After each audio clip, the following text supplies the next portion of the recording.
ડભોઈ તાલુકાના કરનાળી ખાતે માં રેવા આશ્રમ ગામની મહિલા અને સખી મંડળ મહિલાઓને 250 જેટલી સાડીઓનું વિતરણ કરવામાં આવ્યું હતું। આજ રોજ ક્ષેત્ર ડભોઈ તાલુકાના કરનાળીના નવનિર્મિત માં રેવા આશ્રમના અધ્યક્ષ રજનીભાઈ પંડ્યા અને સુરતના ભક્ત મંડળ મહેશભાઈ પટેલના ગ્રુપ દ્વારા કરનાળી ગામની મહિલાઓને સાડીનું, સખી મંડળ મહિલાઓને 250 જેટલી સાડીઓનું વિતરણ કરવામાં આવ્યું હતું। આ પ્રસંગે ધ્વનિ કલાકૃંદ હેમંત ભોસલે અને શિષ્યોએ સંગીતમય ભજન ધૂન ગાઈ વાતાવરણને ભક્તિમય બનાવ્યું હતું। કરનાળી ગામના સરપંચ શૈલેષભાઈ તડવી, બિપિનભાઈ માછી ઉપસ્થિત રહ્યા હતા। માં રેવા ટ્રસ્ટ તરફથી મહેશભાઈ પટેલનો આભાર વ્યક્ત કર્યો છે। સાથે કરનાળી બહેનોને લાભ લેવા બદલ ખૂબ ખૂબ આભાર પણ વ્યક્ત કર્યો છે। જય માં રેવા।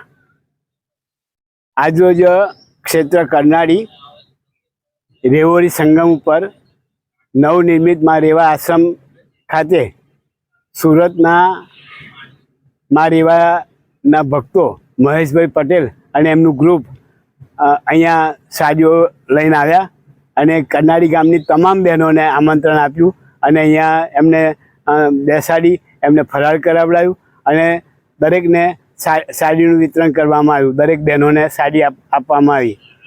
સાથે સાથે આ નિમિત્તે વડોદરાના ધ્વનિ કલાવૃંદના ગુરુજી હેમંત ભોસલે અને તેમના શિષ્યોએ આવીને સંગીતમય ભજનના સુર રેડ્યા, જેનાથી વાતાવરણ આહ્લાદક બન્યું, ભક્તિમય બન્યું અને લોકોએ ધન્યતા અનુભવી। દાન કરનારનું અને દાન લેનારનું માં રેવા સારું કરે।